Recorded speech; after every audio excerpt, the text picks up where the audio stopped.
이 영상은 직접 읽어달라는 요청에 의해 만드는 검은토끼 팟캐스트 첫 번째입니다. 지난 2023년 10월 24일에 올렸던 중대선거구제 관련 영상부터 읽어보겠습니다. 참고로 배경 지식으로 알아둬야 할 부분은 현재 우리나라의 대통령인 윤석열은 꼭두각시 대통령일 뿐이고 그동안 문재인을 주인으로 모시고 있다가 문재인의 부하였던 이준석이 국민의힘에서 쫓겨나면서부터는 대통령 윤석열의 주인이 문재인에서 홍석현으로 바뀌어 있는 상황입니다. 자신이 공들여 만든 대통령을 홍석현에게 빼앗겼으니 문재인의 입장에서는 매우 답답한 상황일 것입니다. 또한 문재인의 중대선거구제 계획은 홍석현의 회방으로 다행히 실패했지만 이 글은 2024년 총선이 치러지기 전인 2023년에 제작한 영상이므로 들을 때 참고해 주시기 바랍니다. 중간중간 중요하지 않은 부분들은 생략하고 설명이 부족한 부분은 보충 설명을 추가하겠습니다. 자세한 내용은 해당 영상을 확인하시기 바랍니다. 중대선거구제는 부정선거를 덮기 위한 문재인의 교활한 술책이다. 국정원의 부정선거 언급, 문재인 정부 때의 통계조작 수사 등으로 문재인을 거칠게 몰아세우던 홍석현의 발등에 불똥이 떨어지기 시작했습니다. 2023년 10월 11일 강서구청장 재보궐선거에서 국민의힘 김태우 후보가 민주당 진교훈 후보에게 패배하자 국민의힘 임명직 당직자 8명은 전원 사퇴하기에 이릅니다. 선거 패배의 책임을 아랫사람 8명에게 더 씌워 잘라낸 것이죠. 이미 문재인의 수족이 된 지 오래인 홍준표는 패전 책임은 장수가 져야 한다며 국민의힘 당대표인 김기현을 몰아세우고 있고 국민의힘의 이전 당대표였던 이준석은 당대표직 탈환을 시도하고 있습니다. 그리고 이러한 이준석의 모습과 강서구청장 재보궐선거에서 치러진 사전투표 부정선거의 일련의 사건들은 문재인이 계획한 국민의힘 주도권 되찾기 작전의 일환이었고 김기현을 내쫓고 이준석을 앉혀서 민주당에 이어 국민의힘 주도권까지 빼앗아오려는 문재인의 속셈이었습니다. 참고로 이준석은 2023년 10월 이때까지만 해도 여전히 국민의힘 당적을 유지하고 있었습니다. 이준석의 목표가 국민의힘 당대표직 복귀였다는 말입니다. 하지만 문재인의 이 계획은 실패했고 이준석은 이후 2023년 12월 27일에 노원구 상계동의 한 갈비집에서 국민의힘을 탈당하고 이후 개혁신당을 창당하게 됩니다. 문재인의 부하인 이준석은 강서구청장 보궐선거 결과가 18%차, 정확히는 17.15% 차이로 패배한다는 것을 어떻게 알았을까요? 지난 21대 총선에서 유시민은 민주당 180석 의원을 어떻게 맞힌 걸까요? 투표 결과를 정확하게 맞히는 방법은 두 가지뿐입니다. 영험한 능력이 있거나 조작할 능력이 있거나. 중대선거구제가 통과되고 나면 우리나라의 부정선거 역사는 강서구청장 보궐선거가 마지막이 될 것입니다. 이대로라면 2024년 총선 이후 부정선거 범죄는 범인을 밝히지 못한 채 역사 속으로 사라지게 됩니다. 다음, 문재인의 플랜 A는 조국, 플랜 B는 이재명, 플랜 C는 본인이 직접 등판하는 것이었습니다.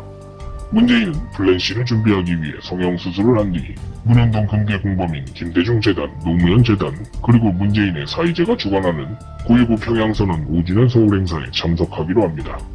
그리고 9월 19일 그날 오후 3시 30분에 병상 단식 중인 이재명을 방문하여 단둘이 비공개 회담을 갖습니다. 이날 둘이서 비공개 회담을 가졌다는 내용은 기사로도 나와 있으니 찾아보셔도 될 것입니다.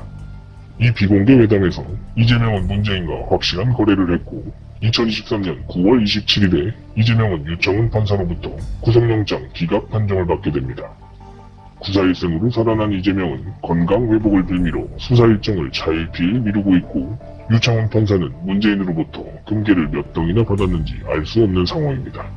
참고로 유청훈 판사를 꽂아넣은 건 김명수고 김명수가 문재인의 신복이라는 것은 모두가 알고 있는 사실입니다. 김명수는 문재인 정부에서 대법관을 거치지 않고 대법원장에 발탁된 우리나라 최초의 경우입니다. 문재인의 낙하산 인사였다는 말이죠. 다음, 이재명 지지자들은 이재명이 민주당을 망치는 속칭 수박을 제거해주길 바라고 있습니다. 일명 개딸이라 불리우는 극성 지지자들은 민주당 수박을 고쳤을 수 없으니 오히려 이재명이 신당을 창당해야 한다고 주장하고 있습니다. 지난 글에 이어 거듭해서 말하지만 이재명은 문재인에게 백기투항, 그러니까 항복한 지 오래되었습니다. 부정선거 마스터키였던 이해창과 문재인 사이에서 징검다리 역할을 하고 있던 이재명은 이제 수박의 선봉장이 되었고 민주당과 한몸이 되었습니다. 이재명 지지자들은 이재명의 영장 기각 판결을 두고 재판부의 사법정의가 살아있다며 기뻐하고 있습니다. 그러나 이재명의 구속영장 기각은 판사 개인의 일탈이나 사법의 정의 실현이 아닙니다. 이재명을 살려준 건 이재명 지지자들이 그토록 싫어하는 문재인입니다. 무언가를 찢어버린다거나 불편한 질문이 있다고 인터뷰를 끊어버리는 성질의 사람은 조용히 단식 따위를 하며 고구마 먹은 듯이 답답하게 싸우지 않습니다. 이재명이 단식했던 이유는 자신의 재판을 어떻게든 질질 끌어보려는 것이 목적이었고, 게다가 이재명은 윤석열과 홍석현을 한 방에 끝장낼 수 있는 편의재발 태블릿 PC 무기를 전혀 사용하고 있지 않습니다. 그 이유는 JTBC에 놀아났던 자신의 과거 발언 때문이 아니라 문재인의 OK 사인이 있기 전까지는 이재명이 무기로 쓸 수 없기 때문입니다. 문재인은 홍석현의 약점인 태블릿 PC를 무기로 들고 있고, 홍석현은 문재인의 약점인 문현동 금괴를 무기로 들고 있습니다.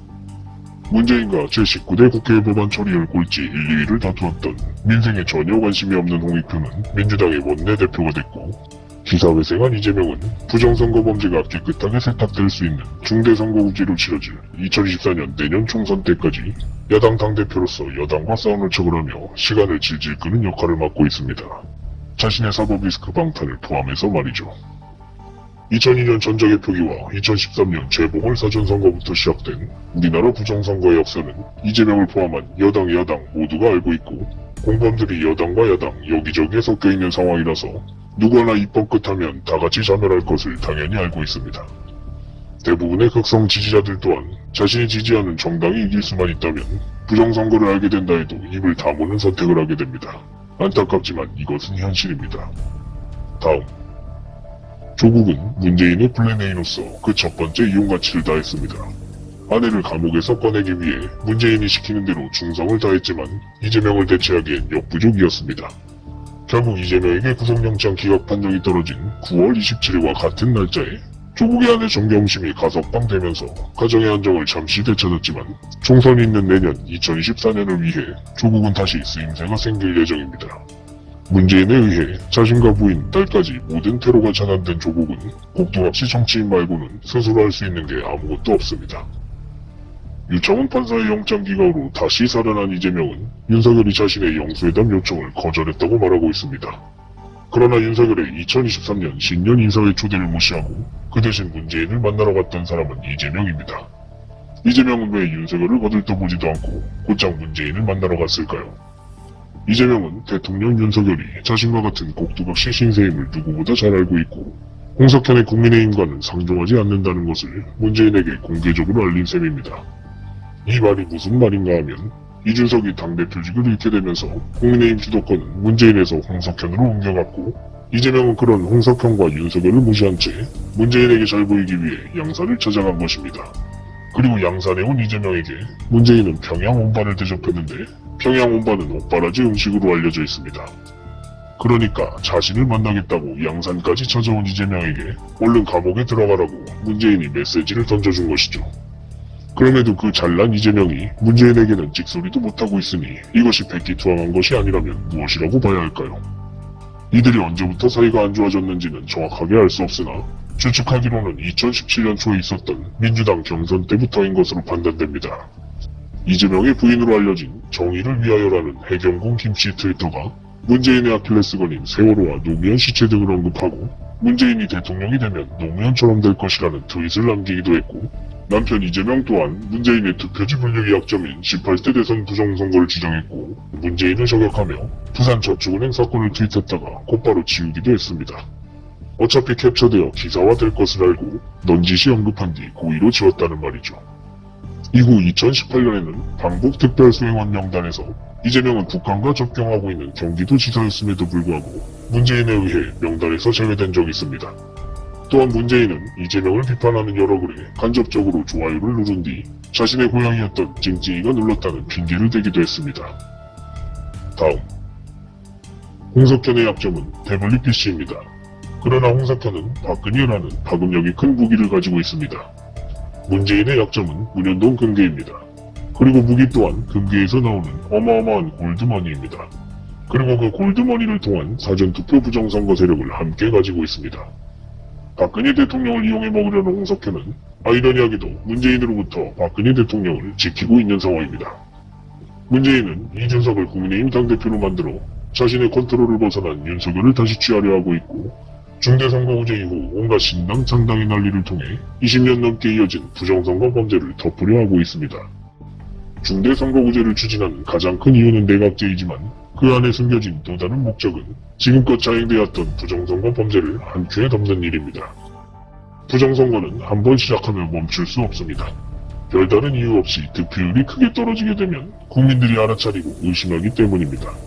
그렇기 때문에 사전투표는 득정당이 앞선다는 통계적으로 말도 안 되는 조작이 지금껏 행해져 왔고, 중대선거구제의 시작으로 각종 신당이 난립하게 되면 국민들이 예측할 수 있는 득표율의 범위를 크게 벗어나게 됩니다. 그 단 한 번의 기회, 지금까지의 부정선거 범죄를 한 번에 덮을 수 있는 중대선거구제 이후의 최초의 선거를 문재인이 2024년 총선에서 노리고 있습니다. 때문에 민주당과 국민의힘의 분당은 피할 수 없습니다. 국민들의 예측을 최대한 벗어나야 하기 때문에 최대한 갈라지고 합치고 섞을 것입니다. 조작되지 않은 자신의 실제 지지율을 알고 있는 이재명은 어떻게든 수박도 자신의 민주당으로 안고 가려 하겠지만 민주당이 갈라지는 것은 정해진 수순입니다. 참고로 2024년 현재 다행히 중대선거구제는 실패했지만 민주당은 조국 혁신당과 이낙연계가 떨어져 나갔고 국민의힘은 이준석 계가 떨어져 나갔습니다. 문재인과 홍석현이라는 두 악당 간의 싸움에서 결국 승부를 가르는 것은 세력을 움직일 수 있는 돈입니다. 이 부분에서 홍석현은 문재인에게 상대가 되지 못합니다. 때문에 홍석현은 태블릿 PC 질문을 뺀 박근혜 회고록을 중앙일보에 유료로 게시하면서까지 어떻게든 자금을 융통해 보려 하고 있습니다. 또한 이것은 박근혜 전 대통령 파워의 바로미터가 되기도 합니다. 박근혜 대통령의 파급력이 어느 정도인지를 수치로 확실하게 가늠할 수 있다는 말이죠. 2023년 10월 현재 홍석현을 모시고 있는 윤석열의 정부 기조가 최근 극우 노선을 걷고 있는 것 또한 어떻게든 노인분들의 애국심에 기대어 남은 지지율이라도 보존해보겠다는 전략입니다. 2023년 10월 16일에 있었던 이준석의 기자회견 눈물쇼는 국민의힘 당권을 되찾기 위함이자 실패하더라도 보궐선거 참패를 언급하며 홍석현의 국민의힘 내부를 분열시키고 개혁신당 창당 전에 존재감을 부각시켜 이준석의 지지율을 끌어모아보려는 문재인의 전략입니다. 이에 홍석현은 윤석열을 통해 김한길 국민통합위원장을 등판시키며 문재인의 문현동 금괴범죄를 티나지 않게 저격합니다. 김한길은 고 노무현과 함께 캄보디아에서 문현동 금괴들을 1조 원짜리 수표들로 세탁한 전력이 있는 사람입니다. 이 내용은 정옥자 여사의 문재인 비자금 폭로 내용에 포함되어 있습니다. 다음은 2024년 2월 24일에 올렸던 커튼 뒤의 사람 둘 영상입니다. 이준석의 뒷배는 문재인입니다. 이낙연의 뒷배도 문재인입니다. 조국의 뒷배는 이해찬이었으나 지금은 문재인의 꼭두각시가 된 지 오래입니다. 조국이 대법원 확정 판결 전이라 총선에 출마할 수 있다는 말은 아내 정경심이 구속됐을 때처럼 대법원 확정 판결이라는 칼자루를 문재인이 쥐고 조국을 컨트롤하고 있다는 말입니다. 문재인은 조국을 비판했던 공지영의 신간 시키는 대로 하지 않으면 너는 다시 외로워질 것이다를 추천하며 출마 직전 조국이라는 고삐를 다시 한번 단단히 조입니다. 애초에 이재명을 내쫓고 민주당을 집어삼키려고 했던 문재인의 큰 그림은 자신의 사법 리스크 때문에 민주당 지지율을 붙잡고 어떻게든 살아남기 위해 당대표직을 끝까지 고수했던 이재명으로 인해 실패했고, 문재인은 양산에 찾아온 이재명에게 2월 4일 오후에 주어탕을 대접하며 감옥에 안 가고 미꾸라지같이 잘도 빠져나간다는 메시지를 이재명에게 던져준과 동시에 준연동형 비례대표제를 넌지시 압박하며 조국의 신당 창당에 힘을 보태주라고 합니다. 민주당과 국민의힘이라는 거대 양강구도에서 문재인이 자신의 제3지대 파일을 늘리기 위해서는 반드시 그에 걸맞는 서사가 필요합니다. 이준석과 이낙연에 어울리지 않는 크로스로 합당을 결정했지만 지지율이 오히려 깎여 나가는 상황에서 마찬가지로 반향이 크지 않을 조국 카드를 통해 문재인이 그리고 있을 다음 그림은 무엇일까요?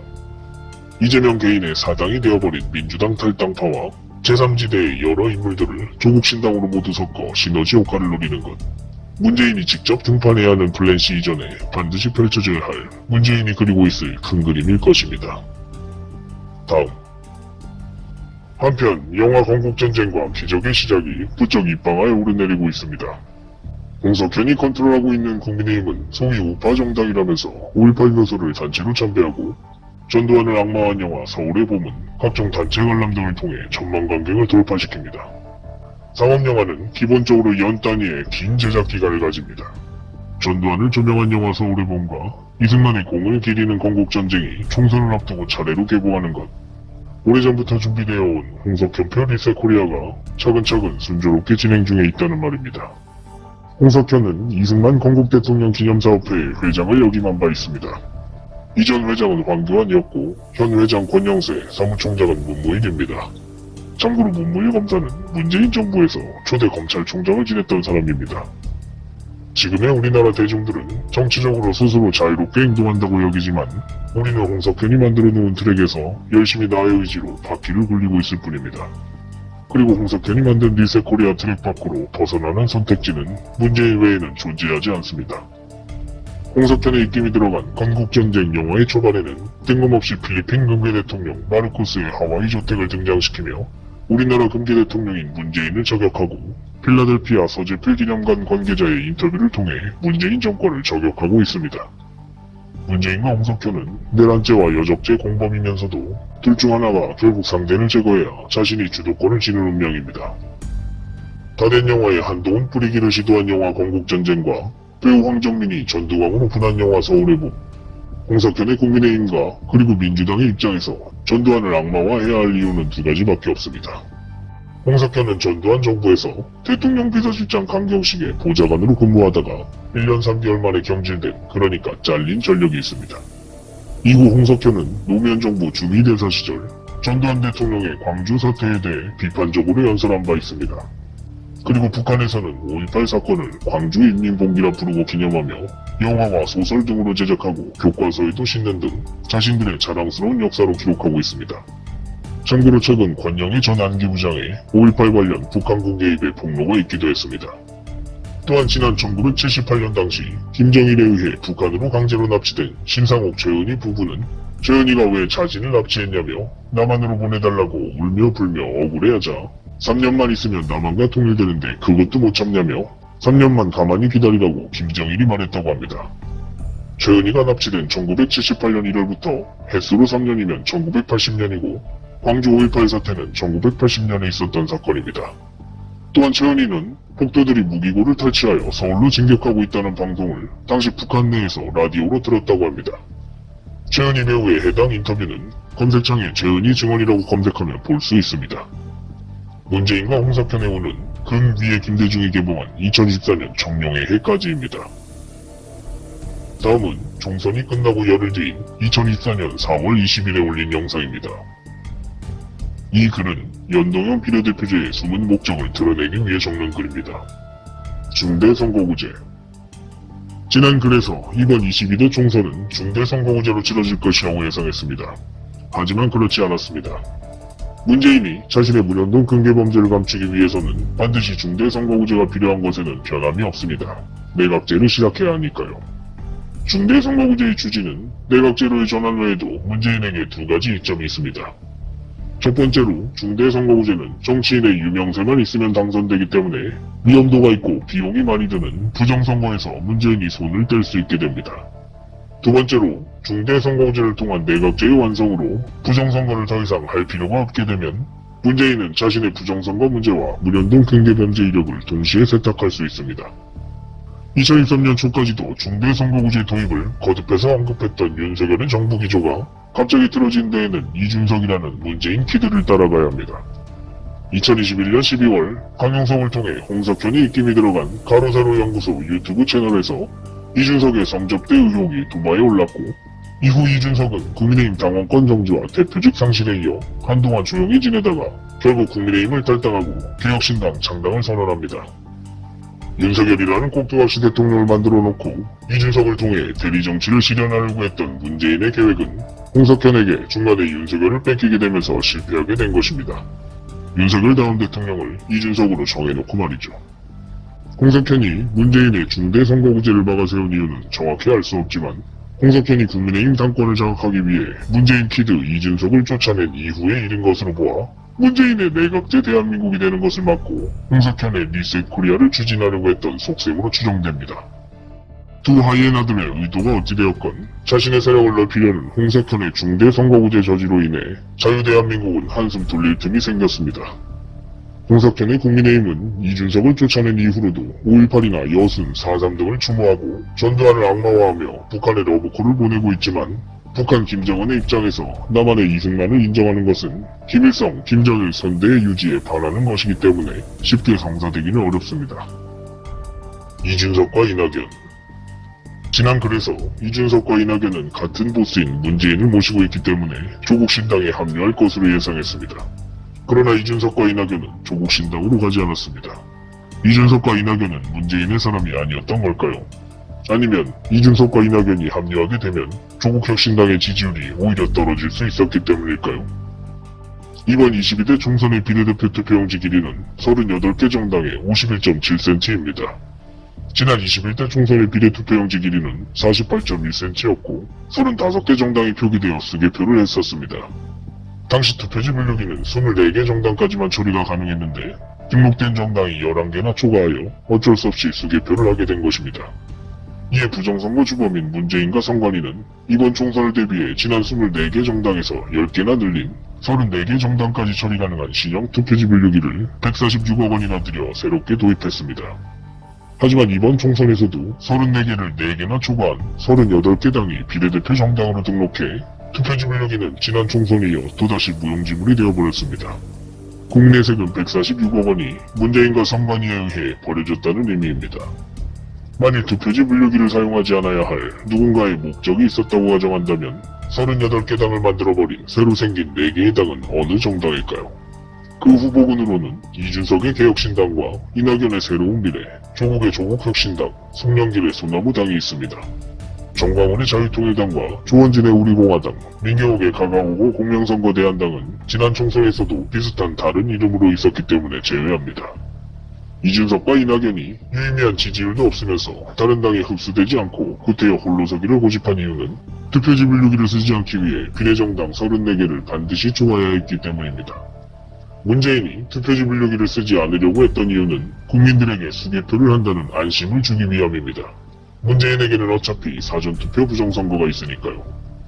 문재인의 선관위는 만일을 대비해서 34개 정당까지 처리 가능한 신형 투표지 분류기를 부정선거를 위해 만들어 놓았지만 가족이 볼모로 잡힌 조국 카드가 문재인 손에 들어오게 되면서 문재인의 계획이 변경됐기 때문입니다.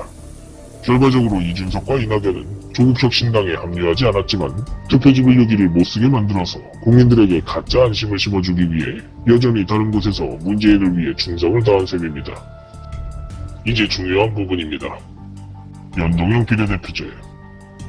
문재인은 양산을 찾아온 이재명에게 주어탕을 대접하고 제3세력도 함께해야 한다면서 준연동형 비례대표제를 넌지시 압박합니다. 무연동 근계를 반드시 감춰야 하는 문재인의 두 가지 계획은 연동형 비례대표제와 중대선거구제였지만 내각제의 출발점이 될 중대선거구제는 실패했고 준연동형 비례대표제는 성공했습니다. 연동형 비례대표제는 소수 정당의 국회 진출에 용이한 제도로 알려져 있고 문재인이 대통령이 된 이후 선거법 개정을 통해 지난 21대 4.15 총선 때부터 시작됐습니다. 그러나 연동형 비례대표제는 비례성을 높여 사표를 줄인다는 허울만 좋은 문연동 근계를 지키기 위해 김대중이 운을 떼고 노무현과 문재인이 선택한 제도입니다. 참고로 연동형 비례제는 전자개표기로 부정당선된 노무현 대통령이 주장했고 2012년 12월 6일 당시 대선 후보였던 민주통합당의 문재인 후보가 제안했던 방식입니다. 지역주의를 타파하겠다며 노무현이 연동형 비례제를 주장했다는 내용은 노무현 연동형을 검색해보시면 찾아보실 수 있습니다. 우리나라는 대통령제 국가입니다. 문재인이 문연동 근계 수사를 완벽하게 막기 위해서는 중대선거구제 이후 내각제가 반드시 필수적이지만 그 내각제가 완성되기까지는 시간이 걸리기 때문에 문재인에게는 그 사이에 자신을 지켜줄 안전장치가 필요합니다. 그리고 그 안전장치가 되어줄 제도가 바로 연동형 비례대표제입니다. 연동형 비례제가 어떻게 김대중, 노무현, 문재인을 지키는 안전장치가 될 수 있는지는 공석현을 모시고 있는 한동훈이 정확하게 꼬집으며 말했습니다. 연동형 제도는 조국 같은 사람에게 뒷문으로 국회의원 배지를 달아주는 제도다. 2024년 2월 13일 한동훈이 말한 조국 같은 사람은 무엇을 말하는 걸까요? 지역구부터 당선되어 차근차근 올라온 정치적 이력 없이 언론이 키워주고 뒤에서 조종할 수 있는 윤석열이나 이준석 같은 정치인을 말합니다. 한마디로 한 번의 급부상에 대권까지 넘볼 수 있는 꼭두각시 정치인을 의미합니다. 윤석열이 대통령에 당선되며 이것을 증명했죠. 따라서 정치 이력만 제외한다면 언론이 키워주고 뒤에서 조종하는 이 모든 걸 가능하게 하는 것은 무지막지한 돈, 금괴돈뿐입니다. 그렇기 때문에 문재인이 대통령으로 당선된 지난 2017년 이후부터 병리평이 아닌 연동형 비례대표제가 시작된 것입니다. 문재인의 특기는 사람들을 위하는 척하며 그 안에 자신의 악랄한 수를 숨겨놓는 것입니다. 보통 위선이라고 표현하죠. 사전투표제 도입도 그러했고 연동형 비례제 도입도 그러했고 검수안박 때도 그러했습니다. 하지만 위성정당을 만든 시점에서 연동형 비례대표제는 이미 할 필요가 전혀 없는 제도가 되어버렸습니다. 결과적으로 연동형 비례대표제는 돈으로 대통령을 살 수 있는 김대중, 노무현, 문재인이 만들어낸 구멍이자 제도인 셈입니다. 그리고 문재인은 자신이 도입한 그 연동형 제도를 통해 조국을 비례로 당선시켜 대권을 노리고 송영길을 소나무당에 출마시켜 홍석현을 압박해 부정선거를 다시 한번 성공시킵니다. 문재인에게 있어서 연동형은 자신의 욕망을 실현시켜줄 없어서는 안 될 요술 램프이자 마스터키입니다. 이제 문재인이 송영길을 출마시켜 홍석현을 압박해 부정선거를 성공시켰다는 말이 무슨 말인지 살펴보겠습니다. 송영길 첫 번째. 송영길은 변희재의 태블릿 PC 관련 책을 읽고 의아함을 품게 되어 태블릿 PC를 무기로 들게 되었다고 합니다. 그리고 변희재는 자신의 무기를 들어준 송영길을 진심을 다해 돕고 있는 것으로 보입니다. 물론 태블릿 PC 조작을 밝히겠다는 자신의 자아실현 측면도 있겠죠. 송영길은 문재인 정부가 이재명을 탄압했다며 문재인을 비판했지만 정작 박근혜 탄핵은 불가피했고 태블릿 PC 조작을 용인하는 것은 그것과 별개의 문제라며 문재인 정권의 정당성을 옹호했습니다. 그러나 이런 송영길의 말과는 달리 태블릿 PC가 부정되면 박근혜 대통령의 탄핵도 부정돼야 하는 것이 논리적으로 맞습니다. 태블릿 PC 조작으로 태어난 문재인 정권을 지켜보려고 말도 안 되는 억지를 부리고 있는 것이죠. 부정선거의 대부 이해찬 밑에서 이재명과 형님 동생하며 지내온 송영길은 인천 계양을 지역구를 이재명에게 양보한 뒤 이에 대해 아무 말 없는 이재명을 두고 사이가 멀어진 듯한 액션을 취하고 있습니다. 주의할 점은 송영길에게 구속영장을 발부한 판사와 이재명의 구속영장을 기각시킨 판사가 같은 유창훈 판사라는 점입니다. 지난 글에서도 언급했지만 유창훈 판사를 꽂아넣은 건 김명수고 김명수는 문재인의 신복입니다. 따라서 이재명의 기각과 송영길의 구속에는 문재인의 보관이 숨겨져 있다는 말이 됩니다. 녹색병원에서 병상 단식 중이던 이재명은 병문안을 핑계로 온 문재인과 비공개 면담을 했습니다. 이 비공개 대화에서 둘은 모종의 거래를 했고 2023년 9월 27일에 이재명은 구속영장 기각 판정을 받았지만 같은 날 송영길은 검찰의 압수수색을 받게 됩니다. 이재명이 자신의 구속영장 기각을 두고 비공개 대화에서 문재인과 거래한 품목은 바로 송영길입니다. 단식 중임에도 문재인과 이재명이 직접 만나서 거래했다는 것은 중요한 거래이기 때문도 있겠지만 홍석현의 통화기록 조회를 피하기 위해서거나 둘은 평소에 전화통화를 전혀 하지 않는 사이라는 말도 됩니다. 문재인의 과거 세월호 단식 때처럼 이재명의 단식이 가짜라는 것은 얼굴만 봐도 알 수 있습니다. 재판을 지연시키려는 목적일 뿐입니다. 송영길 두 번째. 송영길은 2023년 4월에 돈봉투 살포 의혹이 일자 이재명에게 불똥이 튈까봐 곧장 민주당을 탈당하고 프랑스에서 급하게 귀국한 뒤 자신이 살기 위해 태블릿 PC 조작을 언급하기 시작했습니다.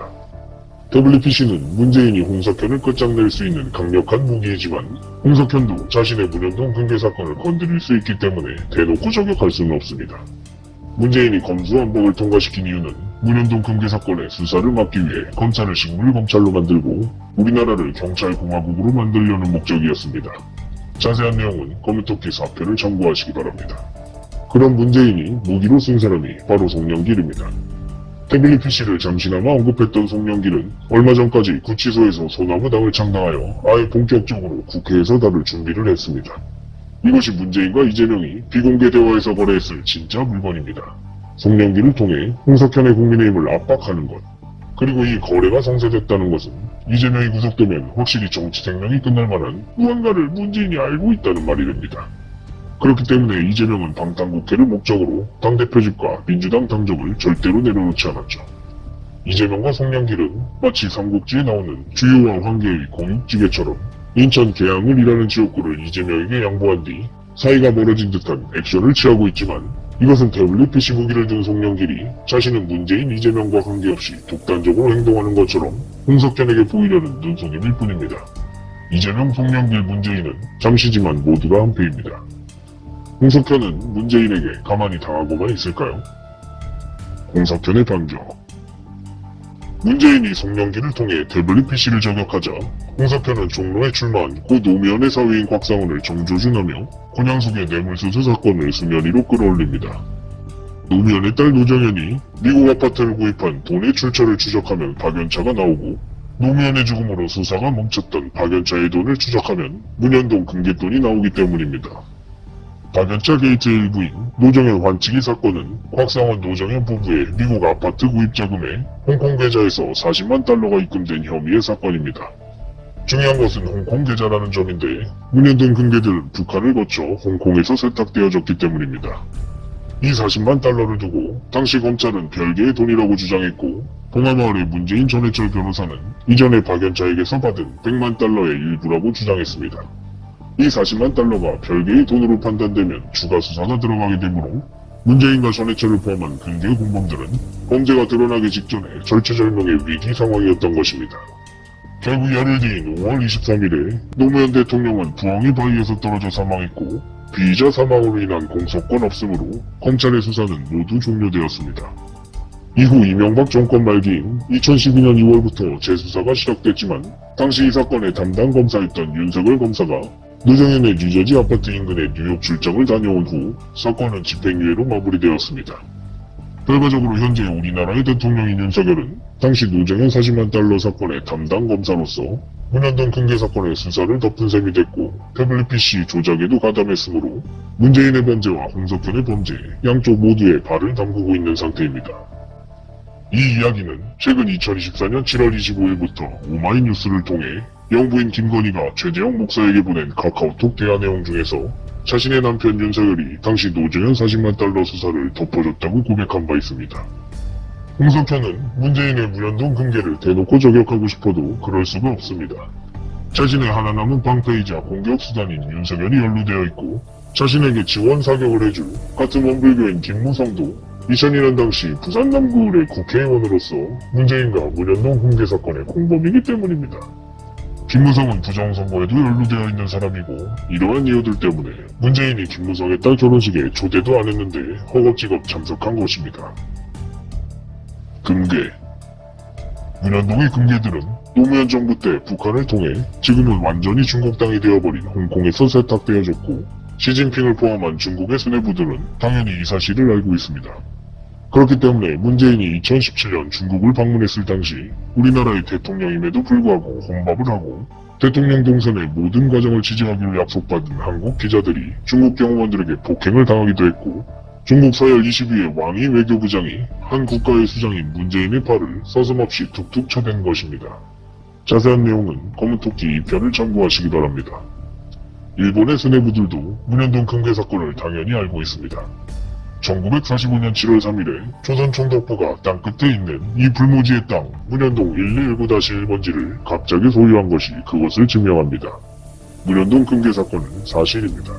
관련 기록은 정부 24 사이트에서 토지대장 열람이 가능합니다.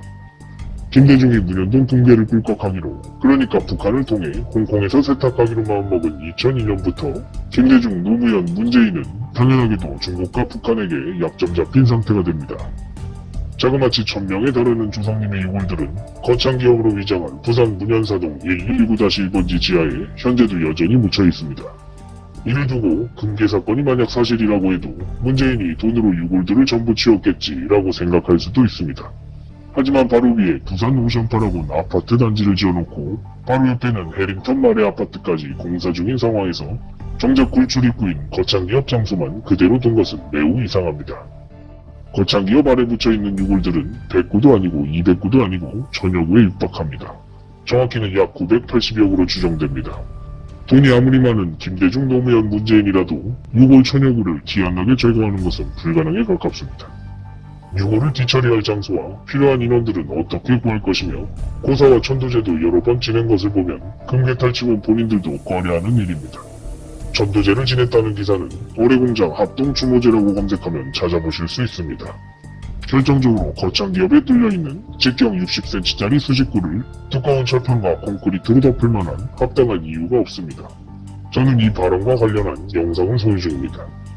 범죄를 반드시 감춰야 하는 문재인의 입장에서는 돈이 중요한 것이 아니라 비밀을 아는 사람들의 입이 늘어나는 것을 막는 것이 더 중요합니다. 문재인의 부정선거. 이번 22대 총선은 혹시나 했지만 역시나 부정선거로 치러졌습니다. 그리고 윤석열과 안동훈은 부정선거로 치러질 걸 알면서도 지난 2022년 대선 때처럼 사전투표를 독려했습니다. 이들이 사전투표를 독려한 이유는 두 가지로 볼 수 있습니다. 윤석열이 당선된 지난 대선 때처럼 선거에서 승리할 자신이 있었다거나 아니면 총선에서 패배할 것을 알았지만 어쩔 수 없이 그렇게 말했거나입니다. 지난 대선과 이번 총선의 차이점은 두 가지입니다. 코로나와 송영길. 윤석열이 당선된 지난 대선에서는 소쿠리, 쓰레기 봉투, 종이박스 대리투표한 문제가 벌어질 것을 알고 사전투표를 독려하며 당선을 확신했지만 이번 총선에서는 송영길이라는 변수가 등장하여 홍석현의 국민의힘은 결국 문재인이 원하는 대로 부정선거를 용인하게 되었습니다. 송영길은 태블릿 PC 문제를 국회로 끌고 오겠다며 출마한 사람이고 윤석열, 한동훈, 홍석현은 태블릿 PC 조작의 공범입니다. 윤석열이 대리투표한 문제가 벌어질 것을 알고 대통령 당선을 확신했다는 내용은 검은토끼 3편을 참고하시기 바랍니다. 다시 말해 윤석열, 한동훈, 홍석현은 문재인의 송영길을 통한 태블릿 PC 협박에 못 이겨 어쩔 수 없이 자신들이 패배할 사전투표 선거를 독려했다는 말입니다. 물론 홍석현 또한 문재인과 함께 내란죄 공범입니다. 문재인처럼 부정선거 세력을 가지고 있지 못할 뿐 부정선거 세력을 운영할 만한 전문학적인 돈이 없을 뿐 홍석현 또한 문재인과 같은 악한 힘에는 변함이 없습니다. 2014년 7월 최근에는 국민의힘 김민전, 나경원 의원 등을 통해 사전투표를 폐지한다면서 이름만 바꾼 부재자 투표를 도입하려 하고 있습니다. 사전투표 부정선거 세력을 가지지 못한 홍석현이 문재인의 사전투표 세력 대신 홍석현의 부재자 투표 세력으로 부정선거 세력을 바꾸겠다는 의미입니다. 다음, 역대급 사전투표율이란 말은 역대급으로 부정투표지를 많이 넣었다는 말입니다. 사전투표의 파이가 커지면 커질수록 조작의 파이도 함께 커집니다. 그만큼 사전투표한 통과리를 많이 했다는 의미입니다. 사전투표 부정선거에는 많은 돈이 필요합니다. 지난 2022년 대선 때는 문현동 금괴 사건을 알고 있는 중국이 이재명을 선택했기 때문에 문재인이 돈을 쓰고 이해찬을 바지사장으로 내세웠지만 이번 22대 총선에서는 언제나 그랬듯 문재인의 돈으로 문재인이 주관했습니다. 2013년 4월 24일 재보궐선거부터 시작된 사전투표의 문제점들은 이제 너무나 많이 쌓여서 사전투표 부정선거를 해야 하는 문재인의 입장에서는 사람들의 의심을 잠재울 필요가 있습니다. 그래서 태블릿 PC 무기를 든 송영길을 앞세워 홍석현을 통해 유튜버 하면 되겠지를 구속하고 QR코드가 아닌 바코드로 바꾸고 투표함 보관 장소의 CCTV를 공개하고 투표함을 경찰차가 후송한다는 등의 그럴듯한 구실들을 언론에 대대적으로 홍보합니다. 대중들에게 가장 영향력이 큰 사전투표 부정선거의 직관적인 증거는 선관위가 발표한 사전투표 인원수와 실제 투표장에 들어간 사람 수가 맞지 않는다는 점입니다. 이것은 부정투표지를 투입했다는 강력한 증거가 되기 때문에 문재인이 투표용 불법 카메라 설치하는 적당한 구실로 하면 되겠지 유튜버를 구속하고 인원수 촬영을 원천 봉쇄한 것입니다. 예를 들어 선관위가 발표한 투표 인원수와 자신이 센 투표 인원수가 맞지 않는다고 참관인이 말하는 것과 누구나 볼 수 있게 직접 촬영한 영상이 인터넷에 버젓이 올라오는 것은 그 파급 효과가 다릅니다. 사전투표 선거인 명부는 조작이 쉬운 전산으로 입력되고 개인정보 보호라는 명목으로 비공개합니다. 투표함 보관 장소의 CCTV를 24시간 공개한다는 타이틀 또한 얼핏 그럴듯해 보이지만 원격으로 전 국민이 볼 수 있게 인터넷에 라이브로 공개하는 것이 아닌 선관위 건물 내부에 설치하는 것이고 영화에서처럼 장면을 멈춰놓거나 같은 영상만 반복해서 출력하는지를 우리는 알 수 없습니다. 현재 가장 유력한 추정은 유튜버들의 배경 화면처럼 시계 주변에 외곽선 붓기를 따고 크로마키로 영상을 합성한 후 그 뒤에서 사전투표함 통과리를 하는 것으로 추정됩니다. 그리고 이 CCTV 영상 파일을 비공개로 돌린 것이 오히려 범죄임을 가장 확실하게 알리고 있는 것입니다. 문재인의 선관위는 자신들의 범죄 행각인 사전투표함 통과리가 찍혀있기 때문에 투표함을 보관하던 CCTV 영상의 원본을 절대로 공개할 수 없을 것입니다. 마찬가지로 QR코드가 아닌 바코드 형식으로 바꿨지만 숫자가 없는 무늬만 바코드이고 경찰이 호송한다고 했지만 문재인은 선관위 판사와 경찰 조직을 가지고 있으며 사전투표함 통과리는 이미 보관소에서 작업을 마친 상태입니다. 개표 장소에 당일 투표함보다 먼저 도착해야 할 사전투표함이 교통체증을 핑계로 30분에서 1시간씩 늦어지기도 합니다. 새벽 3시에 선관위가 회성용 봉투를 투표함에 넣는 장면이 뉴스에 보도된 것은 실수가 아니라 문재인의 전형적인 수법입니다. 이것은 거봐 아니잖아 심리를 노린 문재인의 작전이고 문현동 금괴 사건 이슈 때도 윤종신, 봉태규, 송은이가 출연했던 당신이 혹하는 사이 방송 프로그램을 통해 이런 식으로 감췄습니다. 그렇기 때문에 가장 의심스러운 새벽 3시에 회송용 봉투를 일부러 넣은 것입니다. 의심스러운 것을 의심하지 말라는 의도이죠. 문재인은 항상 적진의 어젠다를 먼저 선점해서 음모론으로 몰아가지만 오히려 절대로 들키고 싶지 않은 문재인의 결정적인 약점이라고 봐야 합니다. 예를 들어 부정선거 수사의 중심에 뻐꾸기 황교안을 미리 배치시킨다거나 문현동 금괴 사건 이슈에서 최원 교수를 미리 회유에 놓는 방법 등이 있습니다. 모두 문재인의 약점입니다. 문재인과 부정선거에 가담한 선관위 판사들과 그 수족들은 발각되면 어차피 사형이기 때문에 거칠 것이 없습니다. 돌아올 수 없는 강을 건넌 그들은 자신들이 문재인에게 받은 돈이 조상님들의 유골값이라는 것을 알고 받은 것일까요? 판사들의 살가죽을 벗기는 감비세스의 재판이 반드시 필요한 시점입니다. 홍석현의 지푸라기. 문재인의 송영기를 통한 태블릿 PC 압박으로 윤석열 한동훈은 어쩔 수 없이 사전투표를 독려했지만 홍석현은 지푸라기라도 잡는 심정으로 작은 반항을 시도합니다.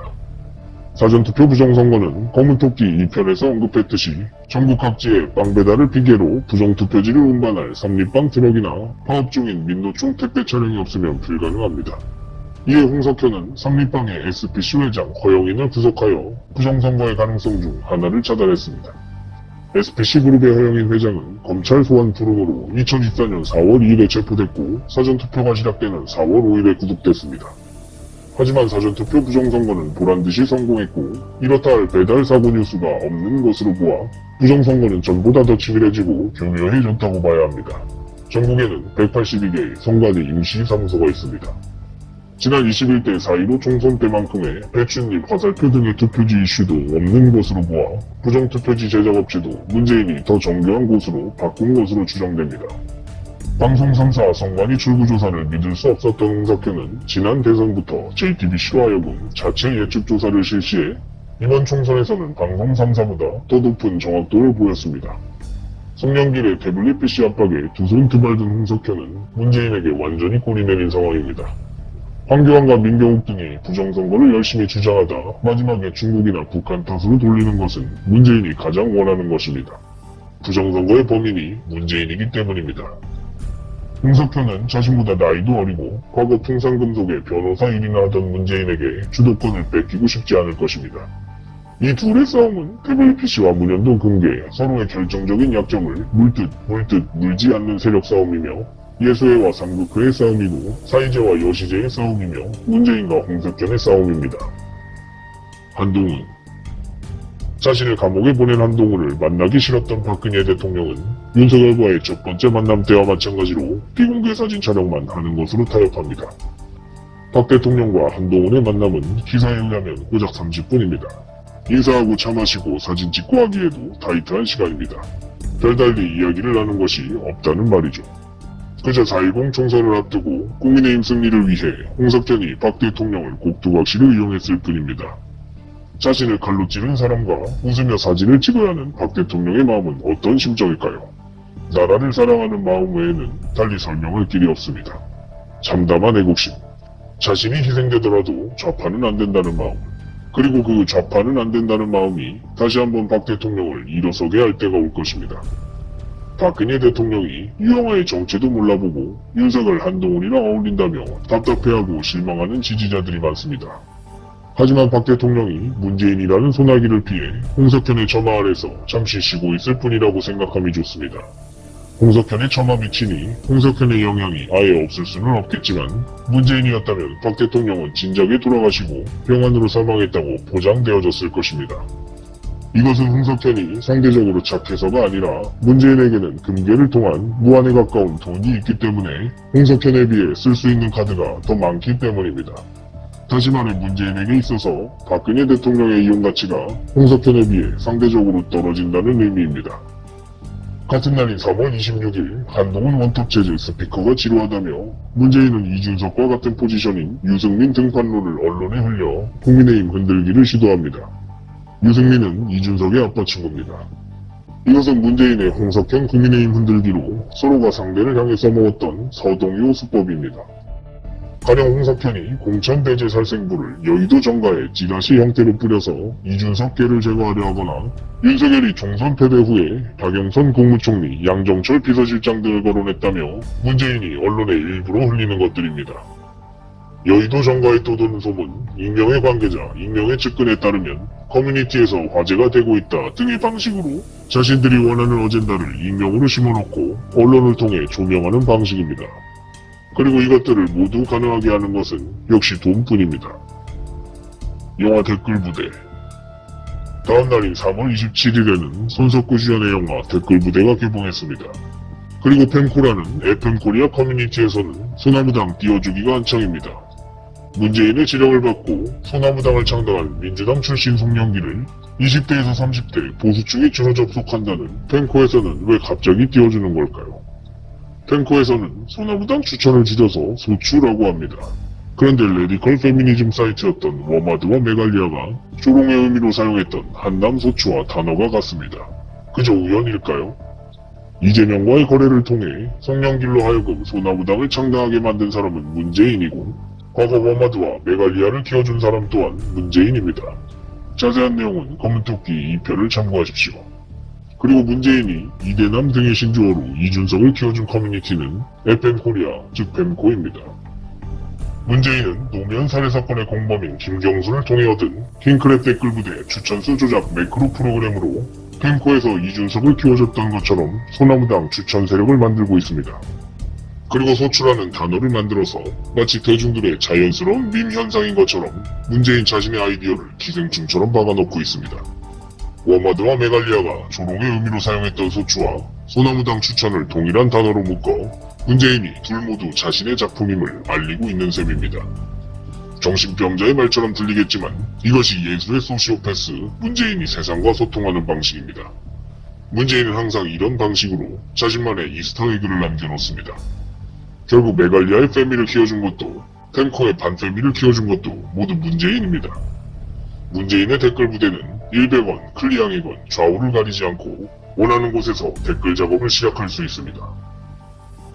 찡찡이. 반일 대통령으로 알려진 문재인은 사실 굉장한 친일파입니다. 자신에게 그 많은 금괴를 안겨주었으니 문재인으로서는 어찌 보면 당연한 일일지도 모릅니다. 문재인의 딸 문다혜는 일본 내 극우 대학으로 유명한 고쿠시칸 대학에 편입했고 문재인의 반려묘 이름은 찡찡이입니다. 찡찡은 일본어로 남성의 성기를 의미합니다. 찡찡을 왜 굳이 일본어로 풀이하는가 하면 문재인의 반려견 이름인 토리는 일본어로 새를 뜻하고 마루는 동그라미를, 풍산계 파양 논란의 고민은 일본어로 쓰레기를 의미합니다.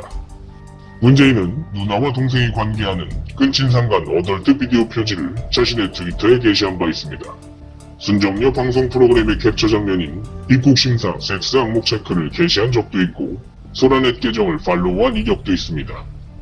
문현동 금괴를 통해 돈과 명예 모든 것을 다 가진 문재인이 금괴돈으로 명품 옷을 사들였던 같은 금괴 공범인 김정숙의 눈치 때문에 여성에 대한 삐뚤어진 욕구가 다른 방식으로 표출된 것으로 보입니다. 참고로 문재인이 손주에게 선물한 강아지의 이름은 쭈쭈입니다. 문재인은 이후 이재명 쓰레기라는 트윗에 좋아요를 누른 사건에서 좋아요 버튼을 누른 건 자신의 고향이 찡찡이었다고 언급하게 됐습니다. 다시 한번 말하지만 찐찐은 일본어로 남성의 성기, 즉 여기선 문재인의 성기를 의미합니다. 이재명에게 조신한 까잡스라는 자신만의 메시지를 전달한 것이죠. 조국. 문재인의 윤석열 다음 꼭두각시로 선택된 조국의 최종 목적지는 본인은 아니라고 하지만 대통령입니다. 문재인에게 조국 대신 다른 카드가 있지 않는 한 문재인은 조국을 도와줄 생각이 없습니다. 조국의 서법 리스크는 여전히 유효합니다. 문재인이 조국을 대신할 카드로 이재명을 쓸 일은 없습니다. 앞에서도 말했지만 둘은 같은 당일 뿐 적대적인 관계입니다. 이재명은 문현동 금괴 사건의 공범이자 중국의 수족인 이해찬을 모셨던 사람이고 이재명이 문재인의 꼭두각시로 이용될 성향의 사람도 아니며 문재인은 이재명처럼 자신에게 이빨을 드러냈던 사람을 자신의 사람으로 쓰지 않습니다. 조국 신당이 총선에서 지역구는 민주당, 비례대표는 조국혁신당의 지민 비조를 외치며 비례당선을 슬로건으로 내건 이유는 조국 카드로는 이재명의 민주당을 단번에 집어삼킬 수 없다는 것을 잘 알고 있는 문재인의 현실적인 이유임과 동시에 종국에는 민주당을 서서히 집어삼키겠다는 의미입니다. 조국은 교섭단체 추진을 선언했고 민주당과의 합당은 없다며 선을 그었습니다. 조국의 검사장 직선제 추진 주장은 이제는 홍석현을 모시고 있는 윤석열의 검찰 카르텔을 문재인이 없애겠다는 말입니다. 조국은 헌법재판소를 거쳐야 해서 실질적으로 대통령 탄핵이 어려우니 대신 대통령 임기를 단축하는 헌법 개헌을 추진하겠다고 말하고 있습니다.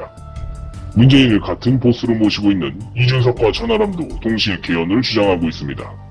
그리고 그 방법으로 4년 중임제 개헌을 말하고 있는데 부칙 조항을 넣어 2024년 올해 안에 윤석열을 끌어내리고 곧장 다음 대선을 치르겠다고 말합니다. 조국과 홍석현.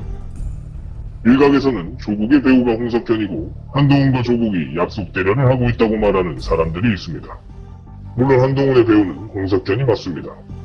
그리고 그 예로 조국혁신당 비례대표 16번의 이름을 올린 정상진을 근거로 하고 있습니다. 정상진은 과거 홍석현의 리셋코리아 멤버였고 홍석현의 아들 홍정도가 운영하는 메가박스 이수점인 아트나인 영화관의 대표로 있는 사람입니다. 그리고 이와 이름이 비슷한 문재인이 계획하고 조국이 주도하는 싱크탱크 리셋코리아 행동은 2024년 1월에 출범했습니다. 그러나 홍석현의 리셋코리아와 조국의 리셋코리아 행동은 이름만 비슷할 뿐 다른 조직입니다. 현재 조국의 배우는 확실하게 문재인입니다.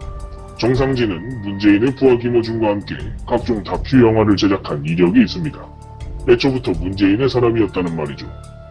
문재인이 홍석현의 리셋코리아 출신인 정상진을 조국 신당의 비례대표로 넣은 것은 커튼 뒤에 숨어있는 홍석현을 무대 위로 끌어올리기 위함입니다.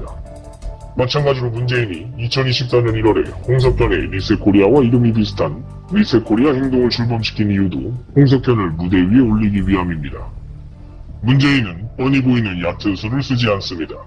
소나무당의 창당 준비와 맞물려 리셋코리아 행동을 출범시키면 정상진과 리셋코리아를 보고 일부 좌파 스피커들이 알아서 홍석현을 언급하게 될 것을 예상한 문재인의 수입니다.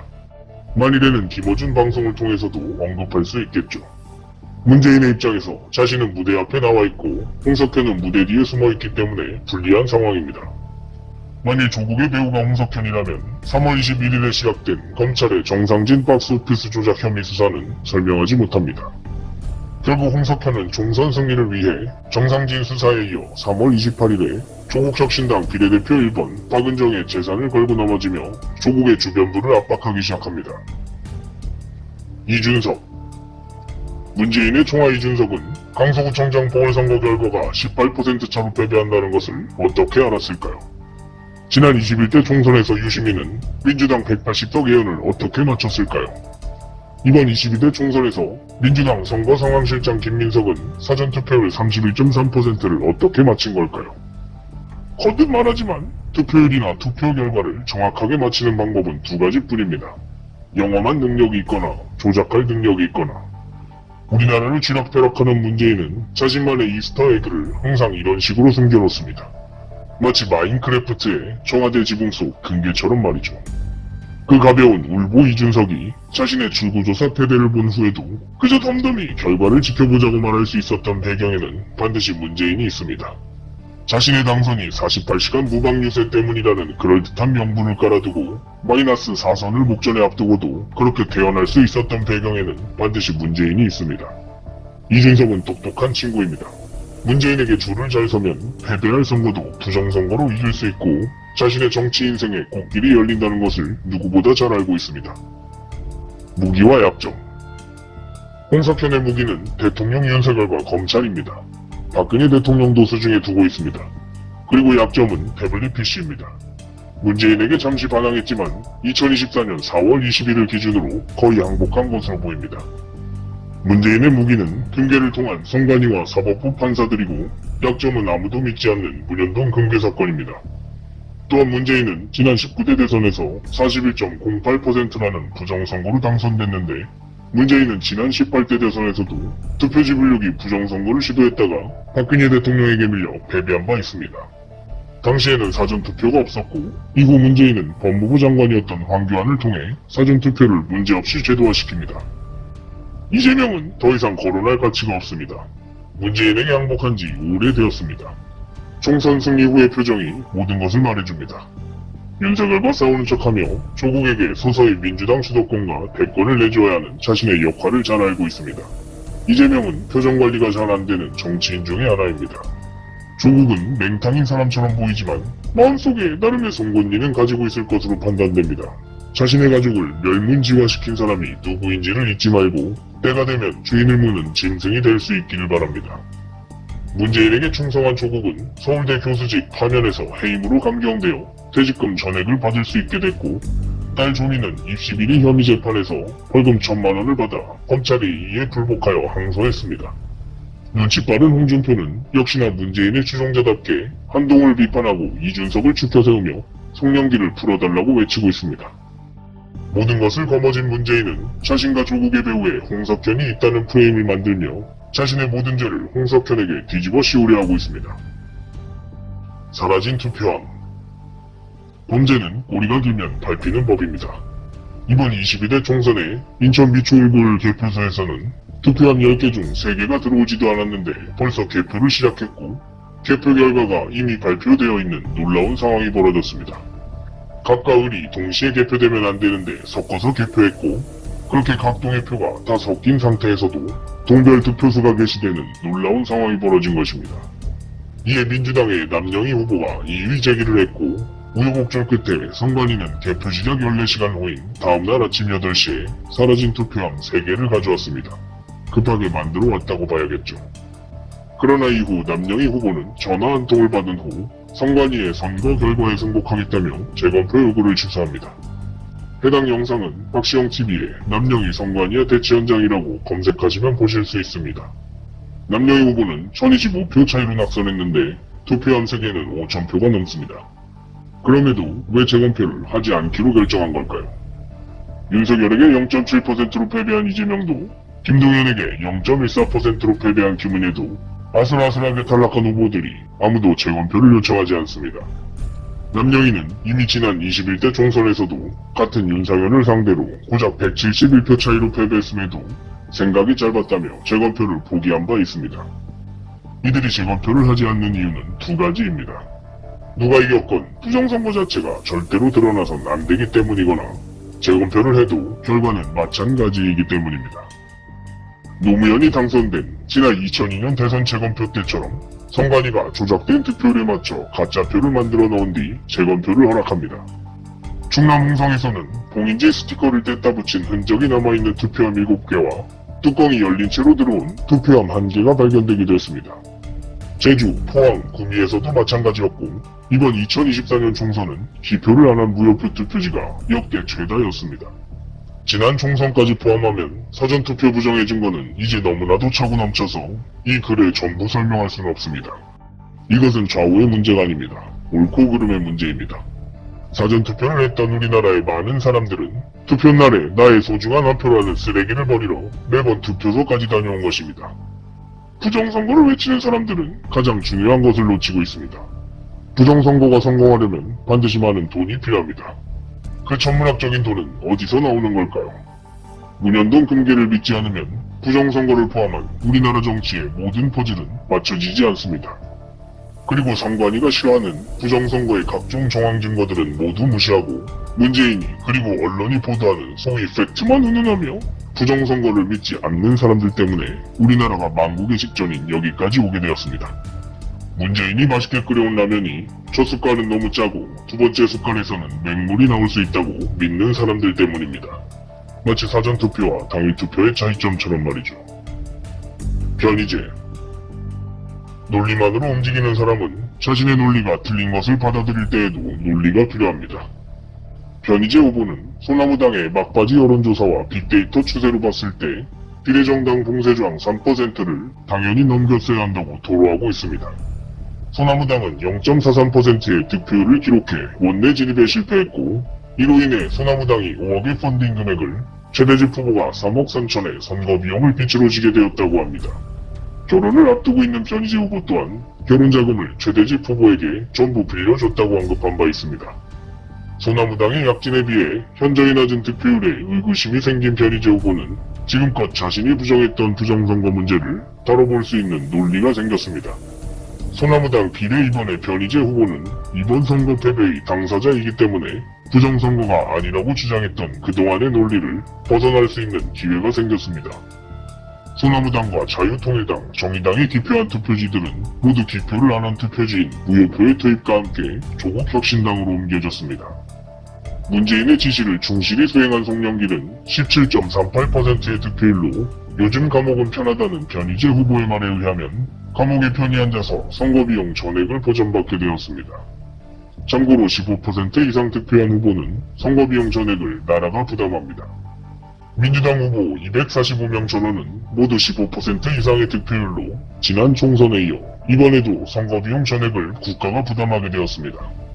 문재인의 부정선거로 인해 이렇게 우리나라의 빛은 쌓여만 갑니다. 부정선거를 통해 송영길의 득표율을 15% 넘게 만들어주고 선거비용 전액을 보전받게 만들어준 사람은 이재명과 거래한 문재인입니다. 그럼에도 여전히 송영길에게 편지를 보내고 소나무당을 위하려는 변희재 후보를 보면 안타까운 마음입니다. 문재인의 사냥개에서 벗어나길 바랍니다. 총선이 모두 끝났고 소나무당은 원내 진입에 실패했음에도 문재인이 송영길과 그리고 김정숙의 친구인 손혜원을 통해 만든 소나무당을 여전히 해체하지 않고 있는 이유는 홍석현을 압박할 무기로 아직 쓰임새가 남았다는 말입니다. 이것이 금괴 대통령 김대중을 지성하는 세력들의 민낯입니다. 이 사람들은 연민이 없습니다. 자신을 위하는 이들이 결혼 자금을 날리건 빚을 지건 애초에 이용가치만 보고 접근한 사람이기 때문에 전혀 신경 쓰지 않고 자신의 안위만을 생각합니다. 전 국민의 금모으기 운동을 벌이고도 조상님들의 유골이 옆에 쌓여 있음에도 금괴만 쏙 빼간 어느 대통령처럼 말입니다. 민주당의 민주는 없고 국민의힘의 국민은 없으며 행동하는 양심에 양심은 없습니다. 정치적 수. 문재인에게 충성하는 MBC가 총선을 앞두고 복면가왕 9주년 방송을 비례 9번 조국혁신당이 떠오른다며 고의로 결방한 것은 조국혁신당이 비례 9번임을 알림과 동시에 이런 사소한 것도 제재를 가하는 나쁜 윤석열 정권이라는 프레임을 만들고 시청률이 좋은 프로그램을 결방하게 만들어서 무당층 국민들까지 반감을 사게 만드는 나름 효과적인 정치적 수였습니다. 마찬가지로 총선 패배 후에 윤석열이 박영선 총리와 양정철 비서실장을 거론했다고 문재인이 일부러 언론에 흘리는 것은 윤석열이 드로이 목마가 아니었냐며 국민의힘 지지층 전체를 흔들고 수락하면 좋고 거절하면 정치가 장난이냐며 윤 정부의 신뢰도를 떨어뜨림과 동시에 정치인들에게 애도벌룬을 띄워 반응을 살펴본 후 문재인이 적과 아군을 구분할 수 있게 됩니다. 문재인은 판사도 경찰도 언론도 모두 금괴돈으로 컨트롤할 수 있습니다. 문재인이 오직 두려워하는 것은 자신이 당선된 촛불 시위 같은 대규모 시위밖에는 없습니다. 부정선거 문제는 법리적인 방법으로 이길 수 없습니다. 상대는 대한민국의 최고 브레인이라는 선관위 위원장 판사들이고 부정선거를 수사할 경찰과 부정선거를 보도할 언론조차 모두 문재인의 편입니다. 이들은 밝혀지면 어차피 사형당하기 때문에 선거범죄 은폐에 목숨을 걸고 최선을 다할 수밖에 없습니다. 부정선거 문제로 댓글 싸움하는 것 또한 의미가 없습니다. 상대는 돈을 받고 댓글을 다는 사람이거나 합리적이지 못한 사람이거나 같은 말을 반복하는 프로그램일 뿐입니다. 대중들이 댓글 싸움으로 에너지를 낭비하며 컴퓨터 앞에 가만히 앉아서 시위 현장에 나오지 않는 것이 문재인이 가장 원하는 것입니다. 문재인은 세월호 이준석 선장처럼 밖으로 나오지 말라고 하며 대한민국 코를 가라앉히는 중입니다. 문재인이 오직 두려워하는 것은 돈이나 협박이 통하지 않는 사람들과 자신이 당선된 대규모 시위 외에는 없습니다. 애국가.